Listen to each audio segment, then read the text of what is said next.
Now welcome to another edition of News from Naboo with Thor's Lightning Takes. And let's get right to the news. Honestly, we should just be calling Mondays Andor Day. 2 weeks ago, we got the Andor Season 2 trailer, correct? On a Monday. Yeah, it was. Last week on Monday, what did we get? We got the special look at Andor. And then the internet Andor gods have gifted us once again yesterday on Monday. The first full season of Andor is now available to stream on Hulu. So you don't have to be Disney Plus. You could have been someone who was like, I go after the Hulu stuff, and then you can watch the whole thing there. Which will rope you into Disney Plus or bundling. Well, that's what they're hoping, yeah. And then the first 3 episodes of Andor are on YouTube for free. It's almost like they think they have a hit on their hands. Like they actually realize they made something good and they're just all in with it. Then they also put up a 14-minute recap of Andor Season 1 on YouTube. I watched it myself. I thought it was really good. It did a decent job of hitting on just major plot points, but unfortunately, you can't get everything.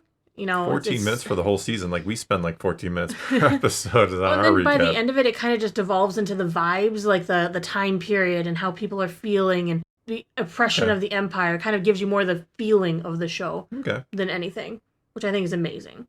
Then we found out on Thursday, Thursday, starting at 3 p.m. Eastern Time, Disney Plus YouTube channel is hosting an Andor Season 1 with Tony Gilroy, some sort of a live rewatch event hosted by him, featuring discussion with special guests who they have not announced, their reactions to key scenes, behind-the-scenes intel, and opportunities for fans to ask questions. And then 3 different news outlets also did an interview with Tony Gilroy. Only 3.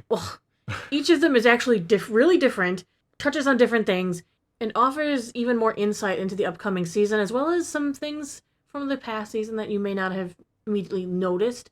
I found them interesting. I think we're going to cover the one with TV Line today and the other 2 tomorrow because there's so much to go over. TV Line starts by referencing that new 14-minute recap video. They said it's excellent. It's more than just recappy. At the end, it is just kind of vibes, which is what I was saying. I totally agree with it. And he mentions kind of it started like working with their assistant editors who do the previously on Andor. That kind of gave them that and said, here's the edict. You get 7 minutes. That's all they were going to do for this previous on. You get 7 minutes, give me the previously on an Andor. And then they watched it and were like, we can't have that. Then we opened it all up and said, get it all in there. How do you get it all in there? They didn't know. Just do it. So it turned into double time, as it is 14 minutes. Yeah, I can't even imagine how you would sum up all of Andor in like 7 minutes if you wanted to be at all thorough. Then TV Line asked if they had any message to marketing ahead of Season 2. What did they tell marketing? Because it's been 2.5 years. Tony says, we've been working closely together. We've got great support. So it's not really like a message, but really fixated on trying to get the audience we don't already have. I have friends of mine who love my work, or people I would meet who go on about Michael Clayton and then something else. And then I say, well, have you seen my show? Well, no, it's Star Wars. I don't really. So I'm trying to win that audience over to let people know that this is the most important thing I'll ever work on. And I'm more proud of it than anything I've ever worked on. So I'm trying to pick up a few of those people. I'm pretty sure the marketing department has some other demos that they probably want to go for, but that's the one I was most interested in.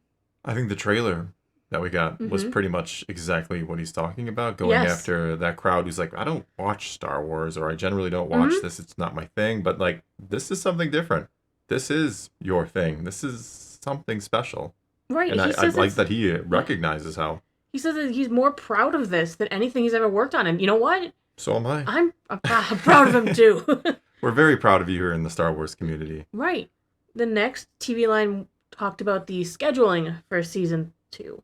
The 3 episodes per week across 4 weeks to get in time for Emmy consideration. But they want to know, what does he think about it? And do chapters end with cliffhangers? He said, no, it wouldn't be like that. The people who made the show, we really feel like we made 8 movies in 5.5 years. That's how we think of it.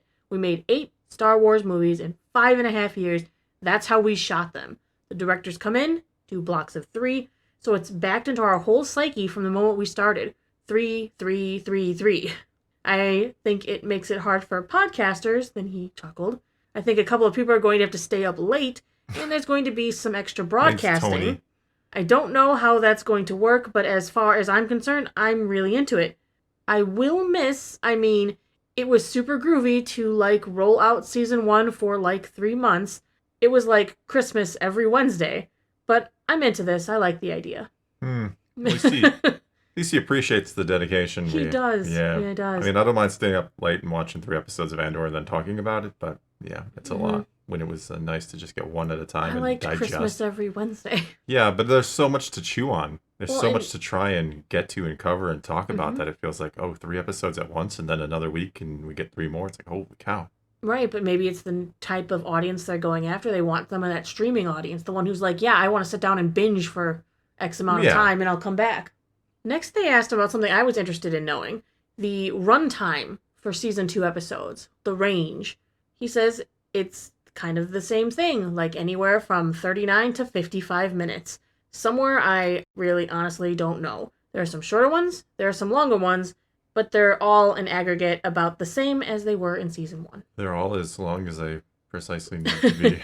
To tell a complete story, yeah. Well, yeah, that's how it should be. I mean, I know we kind of talk a lot about how short sometimes the Star Wars episodes are in other shows or series, but if that's what the perfect runtime is, then that's what it is. It is. Sometimes it feels really short in some of those other series, but whatever. The last thing TV Line really talked to him about, because they focused a lot on the trailers, the marketing, the times, not as much the feels. Other ones we'll get to tomorrow. We'll cover some of that.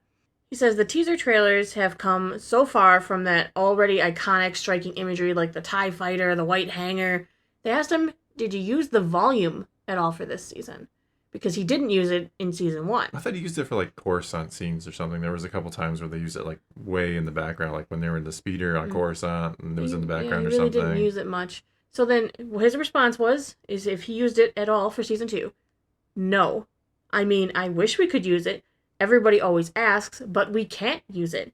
There are places where it probably would have been really helpful for us to use, but it's a complete reversal of your workflow. When you use the volume, you do all your post-production first, then you plug in the actors at the very end. Makes sense. That's true, because all the lighting and everything's already set. Yeah. And then you bring in the actors, almost more like a stage production at that point, is, right? Yeah.